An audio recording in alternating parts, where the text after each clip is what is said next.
मंगलमय मंगलकरण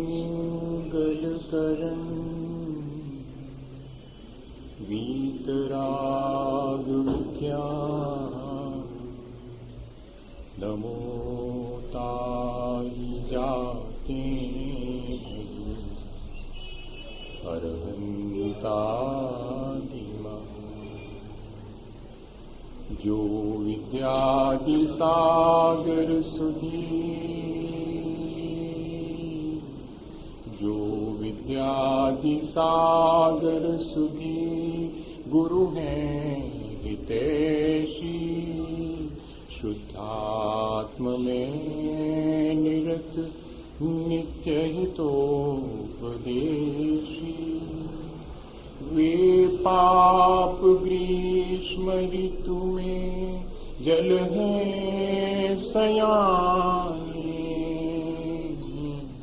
पूजून है सतत केवल ज्ञान पाने पूजून है सतत केवल ज्ञान पाने।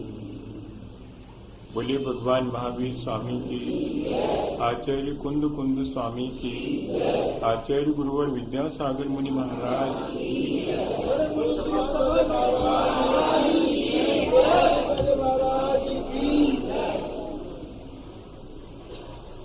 हम सभी लोगों ने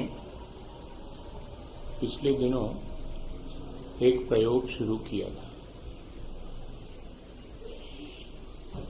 हम अपने जीवन को अच्छा बनाने के लिए निरंतर विचार कर रहे हैं और यदि उसके साथ हम प्रयोग भी शुरू करें तो विचारों में दृढ़ता भी आएगी और वे विचार हमारे जीवन को परिवर्तित करने में मदद भी देंगे। क्योंकि विचार सभी करते हैं, पर उन विचारों से अपने जीवन में परिवर्तन की कोई प्रक्रिया करना ये बहुत थोड़े से लोग करते हैं। विचारों को अपने आचरण में कन्वर्ट करना, विचारों को या कि ज्ञान को आचरण बना लेना वास्तव में आज के समय में बहुत जरूरी है। हमारे पास श्रेष्ठ विचार हैं, लेकिन हमारा आचरण श्रेष्ठ नहीं हो पाता, तो हमें दोहरा जीवन जीने के लिए मजबूर होना पड़ता है। विचारों में श्रेष्ठता है, लेकिन आचरण में मलिनता है, जिसको अपन कहते हैं कि कथनी कुछ और है और करनी कुछ और है। तो ऐसा दोहरा जीवन न हमारे लिए हितकारी है और न दूसरे के लिए भी कोई लाभ दे पाता है। हम सुबह दोपहर शाम या सुबह शाम ऐसा कुछ करें अभ्यास, जिससे कि हमारा सारा दिन उन विचारों से, जिन विचारों का अभ्यास हम करेंगे, उनसे लाभान्वित हो सके। जब हमारे सामने क्रोध की स्थिति निर्मित होती है, तब हमारी क्षमा गायब हो जाती है, जबकि वह एक श्रेष्ठ विचार हमारे पास है। लेकिन जब क्रोध के निमित्त मिलते हैं तो मेरा वह विचार मेरे काम नहीं आता। जब दूसरे की बढ़ती देख करके मुझे हर्षित होना चाहिए, ऐसा मैं विचार करता हूं, पर होता यह है कि मेरे भीतर ईर्ष्या जागृत हो जाती है। जब किसी दीनहीन कष्ट में पड़े हुए व्यक्ति को देखता हूं, तो विचार तो यह है कि मेरे भीतर दया और करुणा आनी चाहिए, लेकिन होता यह है कि मैं उस दीनहीन व्यक्ति से घृणा कर बैठता हूं। जब दुर्जन का संसर्ग मुझे मिलता है या कुमार्ग पर चलने वाले को देखता हूं तो मेरा मन आपे से बाहर हो जाता है, बड़े क्षोभ को प्राप्त हो जाता हूं। होना तो ये चाहिए था कि मेरा साम्य भाव बना रहे।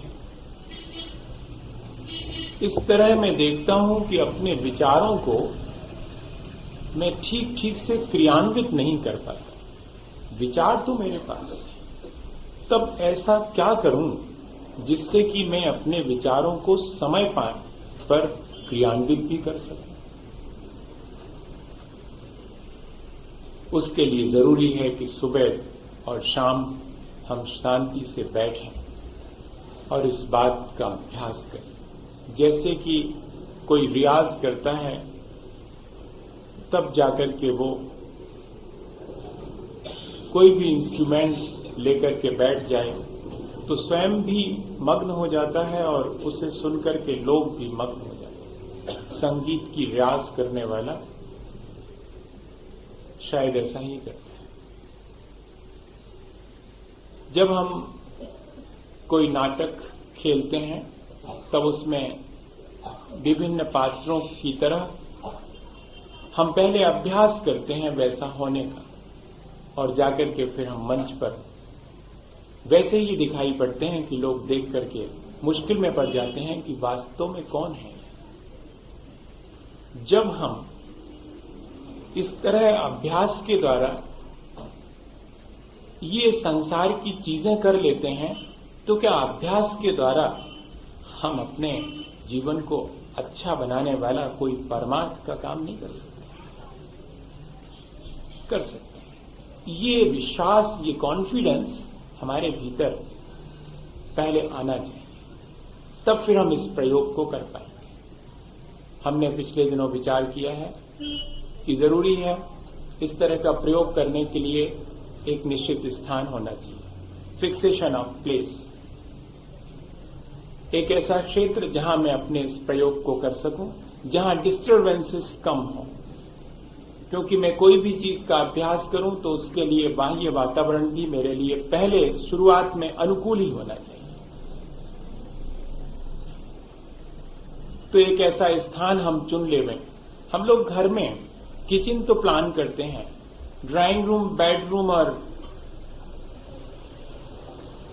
और भी गेस्ट रूम भी प्लान करते हैं, लेकिन एक कोई स्टडी रूम या रिलीजियस मेडिटेशन का कोई रूम हमारे घर में हम प्लान नहीं करते।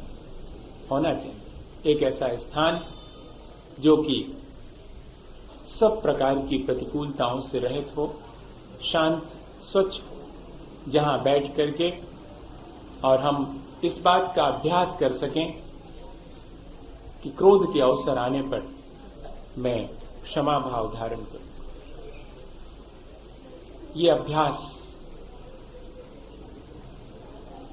इस चीज का हमें निरंतर प्रयोग करके देखना होगा।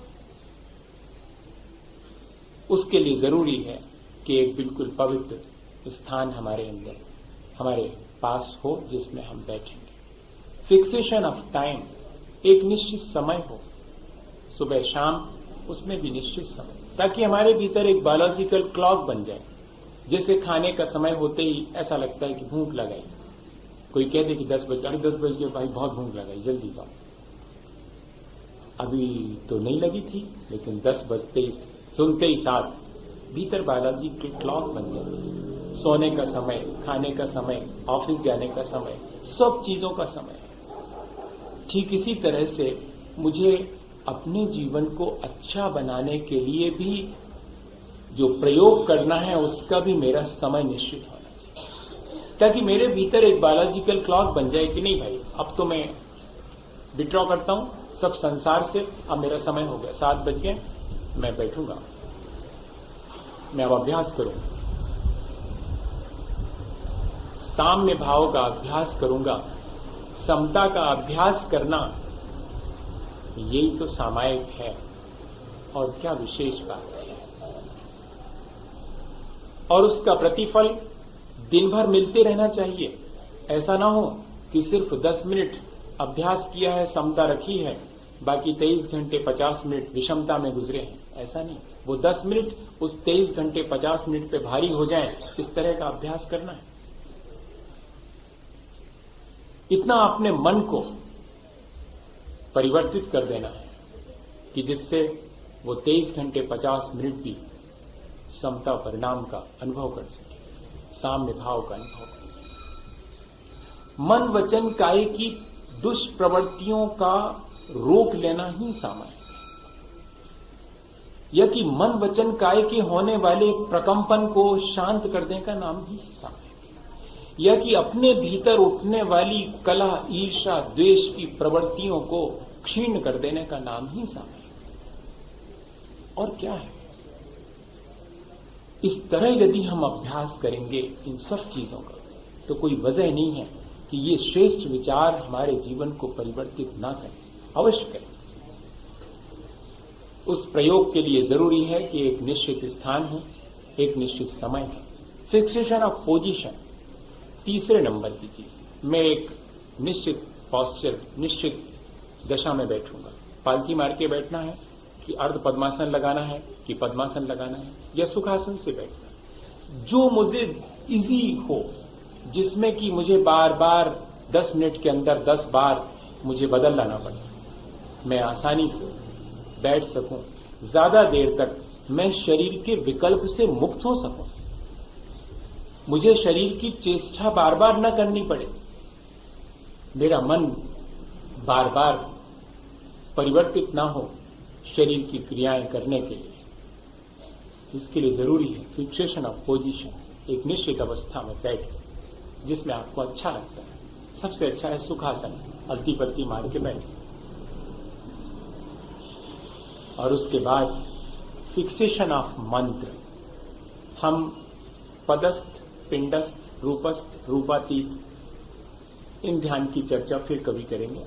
अभी तो सिर्फ अपन ये विचार करना है अपने लिए कि मुझे अपने समता परिणाम कैसे बनाना है। इसके लिए इतना ही पर्याप्त है कि किसी एक मंत्र को हम चूज कर लें, ताकि उस मंत्र पे हमारा अभ्यास आसान हो सके। बार बार मंत्र बदलने से और उतना कंसंट्रेशन नहीं हो पाता, और वो कंसंट्रेशन हमें ज्यादा लाभ भी नहीं देता यदि हम बार बार ऑब्जेक्ट बदलते हैं। एक ही ऑब्जेक्ट पर और हम अपना कंसंट्रेशन करेंगे। इसलिए कोई एक मंत्र, चाहे नमोकार मंत्र हो, चाहे नमोकार मंत्र से रिलेटेड और भी कोई मंत्र हो, अनंत सिद्ध, असि औसा नमः, ओम नमः सिद्धेभ्यः नमः, ओम नमः, इतना ही पर्याप्त। जो भी आपको तय करना हो एक बार तय करना। ऐसा ना हो हम नमोकार की एक जाप देते हैं, एक जाप पारसनाथ भगवान की देते हैं, एक जप आदिनाथ भगवान की देते हैं, एक जप फलाने की देते हैं, एक जप महाराज आपके नाम की भी देते हैं, बहुत अच्छा। इतनी सारी जाप देते हैं हम, 10 जाप देते हैं। लेकिन 10 जाप देने के बाद भी हम वहीं के वहीं हैं, कोई परिवर्तन हमारे भीतर नहीं आया। मैं ये नहीं कह रहा हूं कि कल से जाप देना बंद कर दो, मैं ये कह रहा हूं कि कल से ठीक से जाप देना शुरू कर दो। जिन चीजों के हमें लाभ ना हो, हम क्या करते हैं, उन चीजों को और बढ़िया से करते हैं या कि छोड़ देते हैं। दुकान ठीक से नहीं चलती तो क्या बंद कर देते हैं? ग्राहक क्या चाहता है ये ऑब्जर्व करते हैं, किस तरह से उसको मैं अपनी चीज थमाऊं, इस बात की जुगत लगाता हूं। हाँ, दुकान पर तो वहां जब ये सारी चीजें हम आसानी से कर लेते हैं, तो यहां भी तो वैसा ही है। किस तरह से मैं अपने इन प्रक्रियाओं को करूं, चाहे जाप की प्रक्रिया हो, चाहे पूजा पाठ की प्रक्रिया हो, मैं किस तरह उसे करूं जिससे कि मुझे लाभ ज्यादा मिलने पाए। ऐसा विचार करके और हम इस प्रक्रिया को शुरू करें। 4 चीजों का ध्यान रखना है शुरुआत में, बाद में तो कोई आवश्यकता नहीं। अभ्यास हो जाने के बाद तो फिर हम चौपाट पे बैठ जाएंगे, तब भी मन सधा हुआ है, कोई हमारे डिस्टर्ब नहीं कर पाए। लेकिन जब तक हमारा मन नहीं सधा है, तब तक बाहर के डिस्टर्बेंसेस हमें डिस्टर्ब कर सकते हैं। ये सोच करके हमने फिक्स कर लिया है एक स्थान, हमने फिक्स कर लिया है टाइम, हमने फिक्स कर लिया है अपनी बैठने की स्थिति को, और हमने फिक्स कर लिया है मंत्र को। 4 चीजें फिक्स कर ली और उसके बाद अब हम शुरू करते हैं। सबसे पहले रिलैक्सेशन, इसके बाद कंसंट्रेशन, फिर मेडिटेशन। ये प्रक्रिया है। सबसे पहले तो रिलैक्सेशन। रिलैक्सेशन किसे कहते हैं? एक उदाहरण से बता दूं आपको। शाम को जब दुकान बंद करने लगते हैं या बढ़ाने लगते हैं, जिसको बोलते हैं ना, बंद नहीं करते हैं पर दुकान थोड़ी बंद की गई, बढ़ाई जाती है। शाम को वापिस लौट रहे हैं, अर्थ पुरुषार्थ जितना हो सका हमसे उतना हमने करा, अब लौट रहे हैं। क्या करते हैं? अब जितना भी आया है उस सबको काउंट भी तो करना पड़ता है, कितना आया। तो जब काउंट करते हैं तब क्या सबके सामने करते हैं? क्या नहीं, कोई देख ना ले। हाँ, सब बंद कर देंगे, दरवाजे वरवाजे सब बंद कर दिया। अब जरा बढ़िया से बैठ गए। अभी तक तो व्यस्त थे बहुत, अब बिल्कुल अच्छे से बैठे, रिलैक्स के मूड में हैं। यही तो रिलैक्सेशन, बिल्कुल रिलैक्स होके बैठे हैं। 5-5 के नोट अलग अलग रख रहे हैं, 10-10 के अलग, 25-25 के सब बढ़िया से लेना। अच्छा, बड़ा अच्छा फील होता है, नहीं होता उस समय? ठीक ऐसा ही होना चाहिए। संसार के प्रपंच से परेशान होकर के शाम को 10 मिनट रिलैक्सेशन के मूड में बैठ, इतना ही तो करना है जैसे वहां करते हैं। और फिर क्या करते हैं? फिर देखना कभी भी गड़बड़ाता नहीं मामला। 5 वाला नोट 5 वाली गड्डी में, 100 वाला नोट 100 वाली गड्डी में।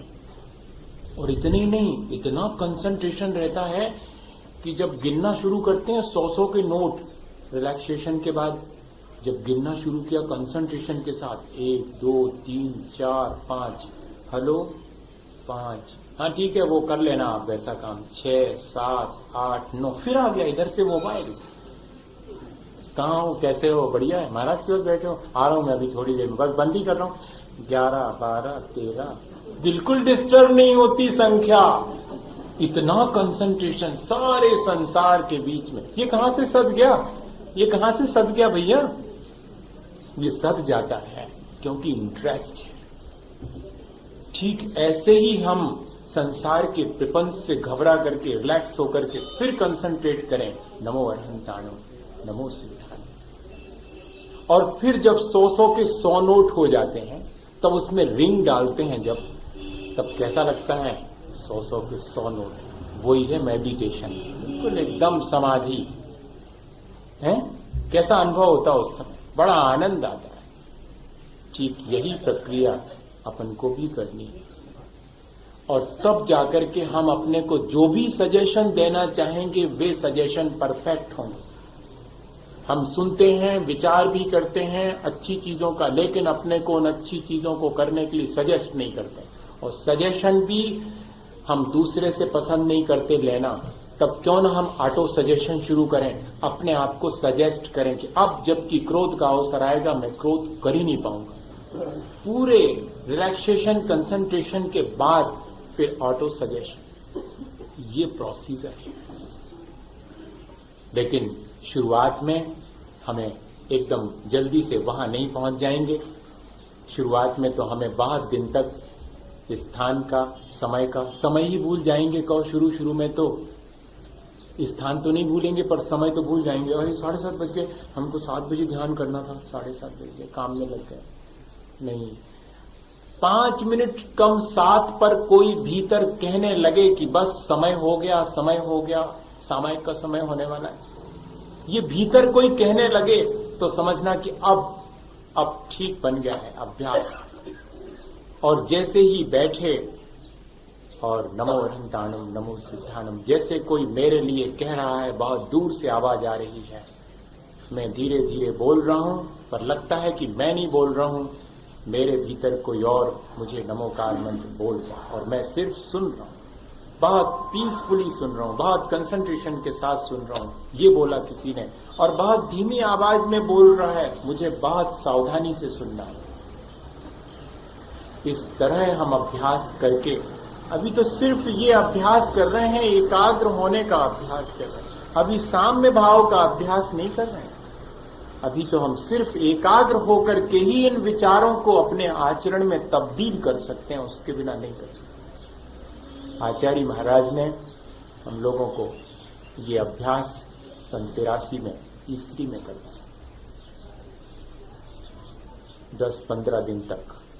फिर कहा कि बस अब अपने आप कर सकते हो।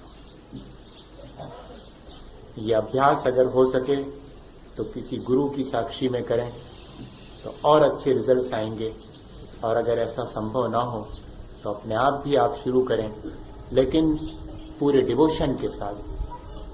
हमने पहले ही कह दिया कि निर्मल दृष्टि के साथ, आत्मज्ञान के साथ आत्मलीनता अगर सदती है तो वही मोक्ष मार्ग में कार्यकारी है।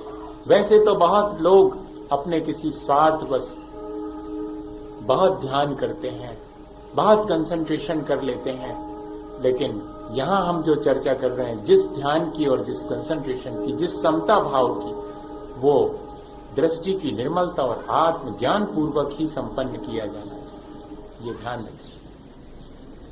इसलिए दृष्टि की निर्मलता के मायने हैं सच्चे देवगुरु शास्त्र के प्रति श्रद्धा, और आत्मज्ञान के मायने मालूम सामान्य रूप से ले लें। आत्मज्ञान के मायने हैं मैं अपने को कर्मों से मुक्त करना चाहता हूं, मेरा शरीर, मेरे कर्म मेरे से बिल्कुल जुदे हैं, चाहे नो कर्म हो, चाहे द्रव्य कर्म हो और चाहे भाव कर्म हो, उन सब से मैं पृथक हूं। इससे बड़ा कोई आत्मज्ञान नहीं होता।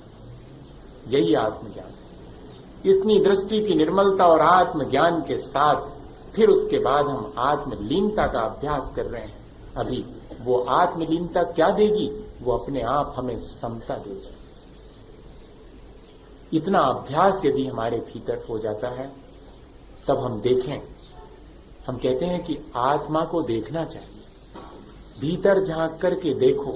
ऐसे शब्दों का हम प्रयोग करते हैं, लेकिन हम समझ नहीं पाते हैं कि जब आत्मा को देखो ऐसा कहा जाता तो कहां देखना चाहिए, या कि भीतर देखो जब ऐसा कहा जाता है कि सामायिक के समय भीतर देखो, आत्मा का दर्शन करो, आत्मा का बोध करो। जब ऐसा कहा जाता तो कुछ समझ में नहीं आता। भीतर देखते हैं तो सिवाय कचरे के कुछ नहीं दिखता। झांक के देखो मतलब क्या? भीतर झांक के देखें, क्या दिखेगा? हड्डी दिखेगी, मांस दिखेगा और मज्जा दिखेगी, क्या दिखेगा? नहीं। अपने को देखने के मायने हैं मुखातिब होना अपने खुद के, अपने सामने दर्पण रख करके अपने को देखना। जैसे दर्पण में अपने को देखते हैं, ठीक ऐसा है। इन रिलेशन टू अदर नहीं, in relation to himself, in relation to oneself. जब भी देखना अपने संदर्भ में देखना, लेकिन हम अपने को दूसरे के संदर्भ में देखने के इतने आदी हो गए हैं कि हम अकेले अपने आप को देख ही नहीं पाते कि मैं कैसा हूं। मैं गुस्सा करता हूं, उससे तो कम ही करता हूं। ले, मैं गुस्सा करता हूं, ये बात सेकंड, उससे तो कम करता हूं ना। मैं ज्यादा पाप करता हूं, मेरे से भी ज्यादा लोग पाप करते हैं। अरे ये तो स्वीकार करो कि मैं पाप करता हूं। नहीं, और दुनिया तो करती है, मैं पहले ये देखता हूं। एक बात बड़े फिलॉसफर ने लिखा कि अदर इज द हेल, दूसरा नरक है। दूसरा नरक है, इसके मायने क्या? The otherness is the hell. ये जो दूसरे की तरफ देखने का, दूसरे पने का भाव है, वही नरक का कार्य। अपने को देखने के मायने हैं सुबह से शाम तक मैं जो कुछ भी करता हूं, भला बुरा, उसका ऑब्जर्वेशन करना, उसको देखना। मैं कैसा हूं, मेरी अपनी विकारी अवस्था कैसी है और मेरा अपना स्वाभाविक मुझे कैसा होना चाहिए। अगर ये भी नहीं आता है कि मुझे कैसा होना चाहिए, तो कम से कम मैं कैसा हूं। तो कहते कि बड़े कशाई हो, बुरा मान जाएंगे। वो वैसे रोज करते हैं कशाई, कुर्बान माए लोग नहीं करते। कौन नहीं करता बताओ? भगवान के अलावा सबको कशाई कहा जा सकता है। बुरा नहीं मानना आप, मेरे ख्याल से अब मानने की जरूरत नहीं है। दूसरे के कहने की वही मत रखो भैया, खुद ही को कहो ना अपन कि अपन कितने कषाय करने वाले हो गए हैं। ऐसा अपने को देखना, सेल्फ ऑब्जर्वेशन, ये प्रक्रिया जब हम कंसंट्रेट हो जाएंगे तब शुरू होगी। ये ध्यान रखना, हम तो आपको पहले ही से बता दे रहे हैं, पर पहले आप चूक नहीं जाना। पहले ये सब चीजें हो सकता है कि महीनों लग जाए इस अभ्यास में, उसके बाद फिर देख पाएंगे हम अपने आप को। क्योंकि बिना कंसंट्रेट किए हमारे भीतर क्या क्या चल रहा है ये हम देख नहीं पाते और स्वीकार तो कर ही नहीं पाते। हाँ, तो पहले देखना और स्वीकार करना, अपनी क्षमताओं को देखना दूसरे नंबर। जब हम कंसंट्रेट हो जाएंगे तब हम देखेंगे कि हमारी क्षमताएं क्या हैं। एक उदाहरण आता है अपनी क्षमताओं को बढ़ाने का, वो उदाहरण अपन देखें। हम किसको क्षमता मांगते हैं? हम तो सोचते हैं कि उसने हमसे 2 बातें कही थी, हम उसको 4 सुनाएंगे तभी तो हम क्षमतावान कहलाएंगे। ये हमारा सीधा सीधा सा हिसाब है। किसी ने हमसे ज्यादा गुस्से में बात की, हम उससे और ज्यादा गुस्से में बात करेंगे, यही तुम्हारी क्षमता कहलाएगी। नहीं भैया, अपनी क्षमता को पहचानना और अपनी क्षमता बढ़ाना, यहां मोक्ष मार्ग में इसके मायने कुछ और ही है। अपने को देखना, अपनी क्षमता बढ़ाना। कैसे बढ़ेगी क्षमता? एक जगह पर लड़ाई हो रही थी, हां, चौराहे पर बड़ी भारी भीड़ चारों तरफ जुटी हुई और 2 लोग, एक व्यक्ति ने उसमें भीड़ में से घुस करके देखा कि देखें क्या चल रहा है। तो देखा तो 2 लोग जो है वो उसको मुक्का दिखा रहा था, वो उसको मुक्का दिखा रहा था, वो उसको जीभ चिढ़ा रहा था, वो उसको आंख दिखा रहा था, ऐसे कर रहे थे वो लोग। अब बताओ, उसने कहा कि क्या कर रहे हैं ये लोग? लड़ रहे हैं। ऐसी भी लड़ाई होती है कुछ? बस दूर दूर खड़े हैं और एक दूसरे को जो है ऐसे कर रहे थे बस, और इतना भीड़ लगी हुई है। तो उसने पूछा कि कर क्या है? वो लड़ रहे हैं। अरे भैया, ये तो ऐसी लड़ाई तो हमने पहली बार देखी, ये कब तक चलेगी? बोले ये मत पूछो, ये कब तक चलेगी। इसमें हार जीत होगी कि नहीं? हार जीत तो होगी। तो बताओ हारेगा कौन?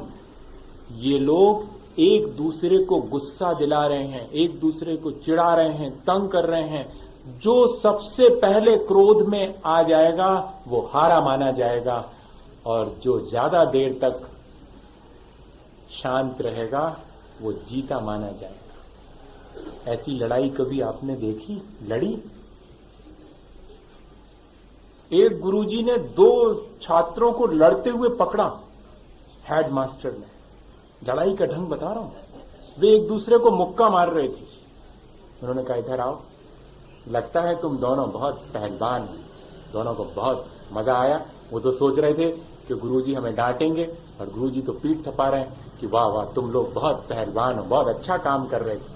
अच्छा एक बात बताओ, अगर कोई तुम्हें मुक्का मारे और तुम उसे भी मुक्का मारो तो बलवान कहलाओगे? बोले नहीं, इसमें क्या विशेष बात है। और अगर कोई तुम्हें मारे और तुम अपना गुस्सा जब्त कर लो और दूसरे को मुक्का ना मारो, इसमें तो बहुत ताकत लगेगी साहब। तो बताओ, मुक्का मार देना ताकत का काम है या कि मुक्का मारे जाने पर भी चुप रह जाना ताकत का काम है? डिसाइड कर लो आप। कोई नहीं बोल रहा। क्यों नहीं बोल रहे? सब लोग बहुत कंसंट्रेशन से सुन रहे हैं शायद ना। सच्ची बात को रियलाइज करना बहुत कठिन है। किसी ने अपन को गुस्सा करा और अपन चुप रह गए, फिर भी मुस्कुरा रहे हैं, बहुत मुश्किल है, बहुत पहलवानी का काम है। पूरी जिंदगी अभ्यास करेंगे तब मुस्कुरा पाएंगे। हाँ, कोई कितने भी हमें तकलीफ में पहुंचा दे लेकिन हम तकलीफ महसूस ना करें, ये साधना, वास्तव में साधना तो समत्व की यही है। सामायिक का अभ्यास इसी का नाम। तमाम विषमताओं के बीच भी मेरी ईज खत्म नहीं होती, मेरी अपनी सहजता, मेरी अपनी सरलता, मेरी अपनी मृदुता खत्म नहीं होती। बच्चन को लिखना पड़ा कि मेरी मृदुता बहुत गई रगड़ी मसली है, पर नहीं हुई कठोर, लगता है असली है। मृदुता की परीक्षा तो तभी है, सरलता की परीक्षा तो जभी है जबकि कोई छल कपट करे और इसके बाद भी आप ठगाएं, दुख उपजे, सुख उपजे, पर ठगिया दुख। अपने ठगाए जाने पर कोई ज्यादा हानि नहीं है, लेकिन दूसरे को ठगने की आदत अगर एक बार बन गई है तो कई जिंदगी दुख पाना पड़ेगा। अपने ठगाए जाने से तो थोड़ी देर का दुख होगा। ऐसा मन के भीतर आना शुरू हो जाए तब अपनी क्षमता बढ़नी शुरू हो जाए। अपने को देखना, अपनी क्षमता बढ़ाना, अपनी सीमाएं अपने हाथ से निर्धारित करना। कैसे करें अपनी सीमाओं को अपने हाथ से निर्धारित? कितना गुस्सा करना है, यही ना, कितना झूठ बोलना दिन भर में, सीमा निर्धारित कर लो। कर भी लेते हैं अपनी सीमाएं निर्धारित, चले जा रहे हैं रास्ते से और किसी व्यक्ति ने जोर से धक्का मारा तो क्या करते हैं, पहले देखते हैं, अच्छा कोई बात नहीं चलेगा, क्यों, और वो वजनदार दिख रहा है अपने से ज्यादा, उसको कुछ कहेंगे अब भी तो एक आध और पड़ जाए, हो गई सीमा निर्धारित, कुछ नहीं बोलना अपने को।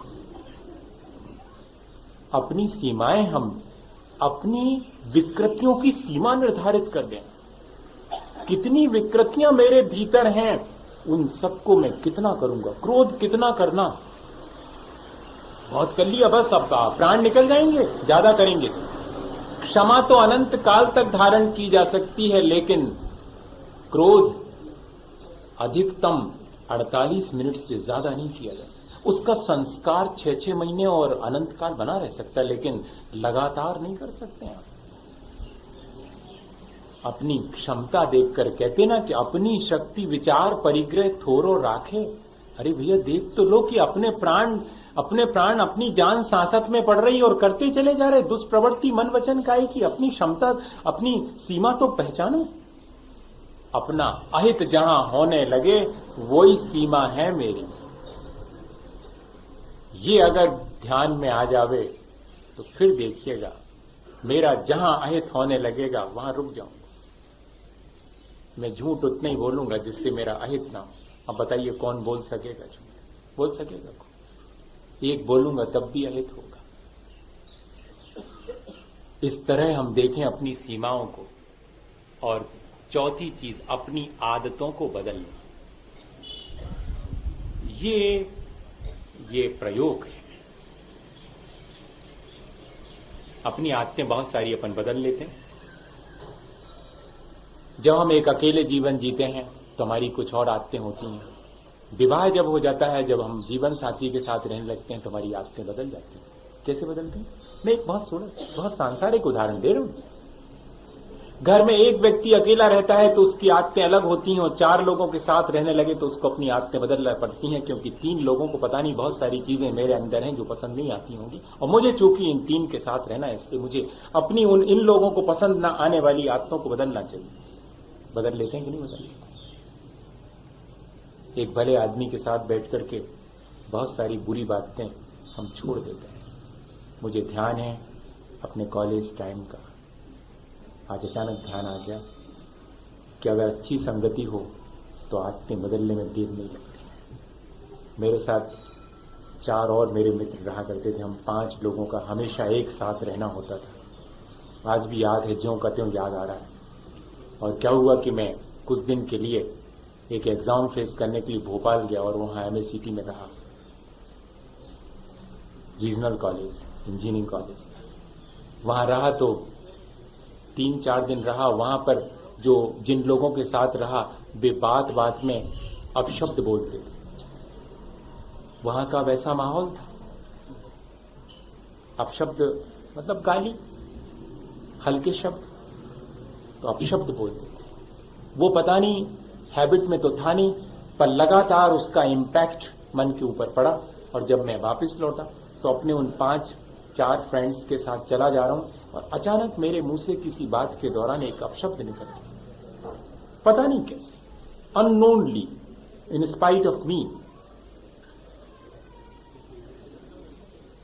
अब लेकिन वो उन्होंने मार्क कर लिया। एक खिसका धीरे से, दूसरा खिसका धीरे से, तीसरा, 4 खिसक गए। मैं जब भी पूरे दिन कोशिश करता रहा, जबकि एक को दूसरा दिख जाता था तो ऐसे दौड़ के जाते थे कि यार मिल गए। इतनी बड़ी यूनिवर्सिटी में कहां मिलेंगे, तय करना पड़ता था कि उस पेड़ के नीचे मिलेंगे, नहीं तो मिलेंगे नहीं। कल दिन भर तुम इधर से निकल गए, हम उधर से निकले, मिलेंगे। और अब तो हम बार बार टकरा रहे हैं आपस में, लेकिन फिर भी बच के निकल रहे। बड़ा आश्चर्य हुआ मुझे। शाम को जब इस बस स्टॉप पे खड़े हुए, तब तो खड़े ही होना पड़ेगा 5 को एक साथ, फिर भी कोई अपना मुंह उधर किए, कोई उधर किए। मुझे बहुत फील हुआ। मैंने कहा कि ऐसा मेरे से क्या हुआ, एक्सक्यूज, कुछ गलत हुआ क्या? तो वो 4 मेरी तरफ देखने लगे गौर से। तुम्हें नहीं मालूम? मुझे नहीं मालूम। तब विश्वास कर लिया उन्होंने और बताया कि तुम्हारे मुंह से आज एक अपशब्द निकल गया। और हमारी मेजॉरिटी में कोई अपशब्द बोले, ये तो संभव ही नहीं। हम तो 5 लोग इसलिए एक साथ हैं क्योंकि एक दूसरे के नेचर को समझते हैं। एक अपशब्द भी मुंह से निकल जाए ऐसा हम पसंद नहीं करते, या हमारी आंख किसी दूसरे पे खराब हो जाए, हम 5 लोगों में से ये तो पसंद नहीं करते। और आज तुम्हारे मुंह से एक अपशब्द निकल गया। मुझे बहुत सुखद लगा उस क्षणों में कि अगर ऐसी हमारे पास संगति है तो हम अगर धोखे से भी कभी कोई गलती करेंगे तो हम आसानी से समझ सकेंगे। अपनी आदतों को बदलने का सबसे आसान तरीका अगर है तो अच्छे लोगों के साथ में हम बैठें और धीरे धीरे अपनी आदतों को बदलने का प्रयास करें। नामदेव, ये घड़ी 9 बजा रही है, होना तो 9:15 चाहिए, है ना? कोई बात नहीं, वो उनने तो ठीक रखी होगी, लेकिन अब उसके पैंच पुर्जे ढीले हो गए हों तो क्या कर सकते।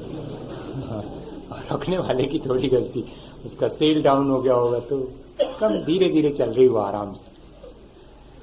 तो मैं एक छोटी सी घटना सुनाऊं और अपनी बात पूरी हो। अपन फिर बैठेंगे और इस अभ्यास को आगे बढ़ाएंगे। ऐसा अभ्यास तो अपन को ये सिर्फ 10 मिनट किए जाने वाला अभ्यास है, सुबह या कि शाम, एक टाइम भी शुरू करें, लेकिन बैठ करके एनालिसिस करना शुरू करें, इन सब बातों पर विचार ही करना शुरू कर दें तो देखिएगा 23 घंटे 50 मिनट। आज हम कहते हैं कि हमारा कॉन्फिडेंस लूज हो रहा है, आज कलह बढ़ रही है, आज परस्पर आत्मीयता खत्म हो रही, रिस्पेक्ट खत्म हो रही। इन सब के कारण क्या हैं? ये सब हमारी आदतों में इतनी शुमार हो गई हैं चीजें कि हम उनको बदल नहीं पाते। और अगर इस प्रक्रिया को शुरू करेंगे, अपने को देखना शुरू करेंगे, अपनी क्षमताओं को बढ़ाना शुरू करेंगे, अपनी लिमिट बनाना शुरू करेंगे कि कितना करना है, बुरे काम कितने करना है, और मेरे भीतर जो जो बुराइयां हैं उनको कैसे बदलना है। नामदेव थे, बचपन में उनकी मां ने उनको एक वृक्ष की छाल दवाई के लिए लेने भेजा था, तो कुल्हाड़ी लेके गए। वो 12 वर्ष के थे, गए और जब वो उस वृक्ष में से छाल उतारने लगे कुल्हाड़ी से छील करके, तो उनको लगा कि इस पेड़ में भी तो जान है, उसको तकलीफ तो होती होगी। कैसी तकलीफ होती होगी अब कैसे मालूम पड़ेगा? और वो तो बोलते ही नहीं है। अब मैं कैसे पता करूं? भैया, सुई चुभती है तो सुई को थोड़ी मालूम पड़ता है कि कितना दर्द हो रहा होगा, जिसको चुभती उसको मालूम पड़ेगा। जब हमारी कोई कड़ी बात किसी को चुभती है तो ना हमें मालूम पड़ता है और कि कितनी कड़ी बात है, वो तो चुभने वाले को मालूम।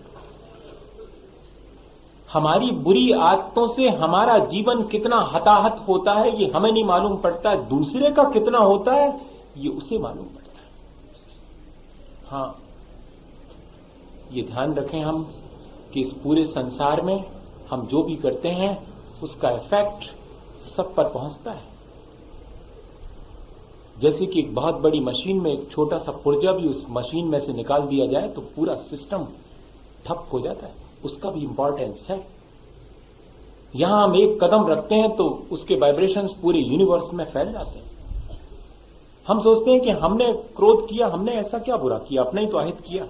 नहीं, हमने अपने साथ साथ पूरे वातावरण में क्रोध के वाइब्रेशंस फैलाए हैं और वो दूसरे को इफेक्ट करेंगे और दूसरे के भीतर भी क्रोध पैदा करेंगे। एक को उबासी आती है, संक्रमित होकर के दूसरों को भी उबासी आना शुरू हो जाए। एक को छींक आती है, संक्रमित होकर के सबको आना शुरू हो जाए। हम बहुत सावधान होकर के जिए, अपनी आदतों को बहुत सावधानी से देखें कि मेरे भीतर क्या है और उसको परिवर्तित करना चाहिए। इतना कीन ऑब्जर्वेशन ये आ जाएगा, धीरे धीरे आएगा।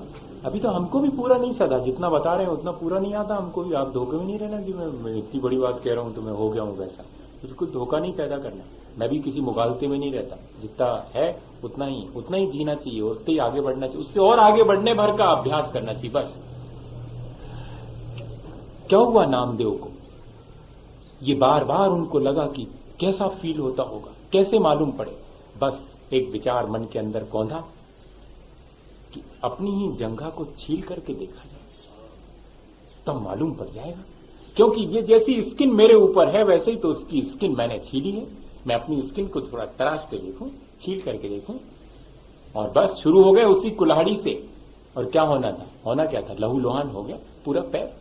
लेकिन लहूलुहान होने के बाद भी चेहरे पर मुस्कुराहट है।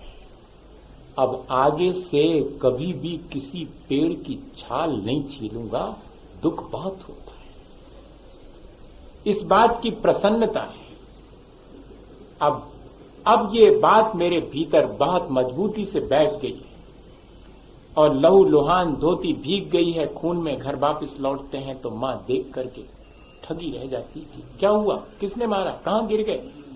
कुछ भी नहीं हुआ मां, लेकिन अब मुझे कभी भी वृक्ष की छाल लेने मत भेजना। क्यों? उस वृक्ष को बहुत दुख होता होगा जिसकी छाल में उतारता हूं। कैसे पता लगा? उसी को पता करने के लिए तो ये करा है।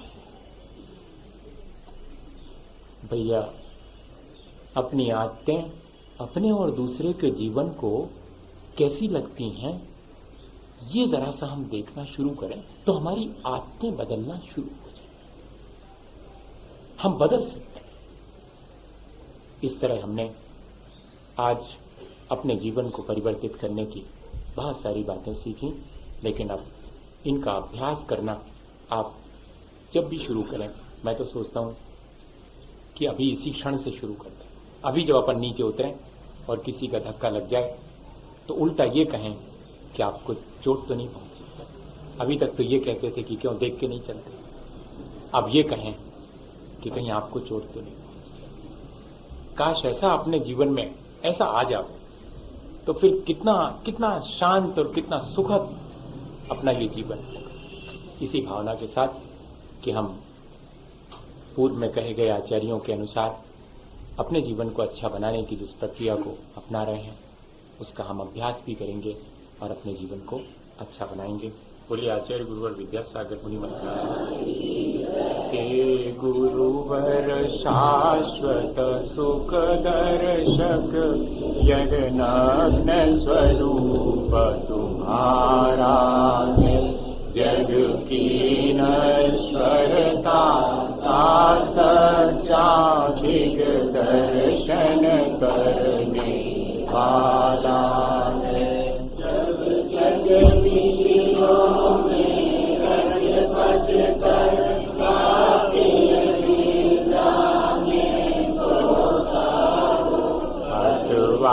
वह शिव के निष्कंटक पथ में विषकंटक होता हो।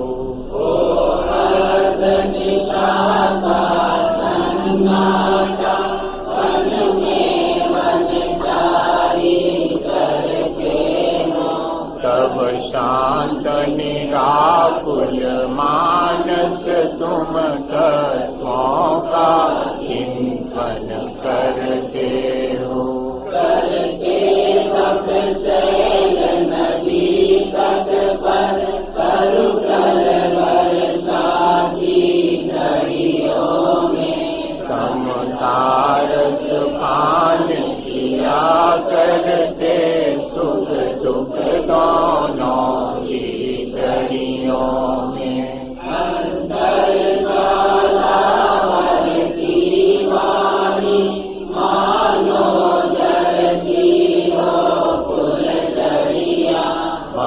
बंधन तर तर टूट पड़े खिल जावे अंतर की कलियां।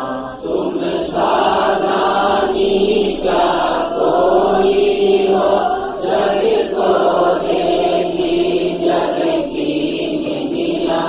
दिन रात लुटाया करते हो सम सम की अविनश्वर मणियां। हे निर्मल देव तुम्हें प्रणाम, हे ज्ञान दीपया तम प्रणाम। हे शांति त्याग के मूर्तिमान शिव पथ पंथी गुरुवर प्रणाम।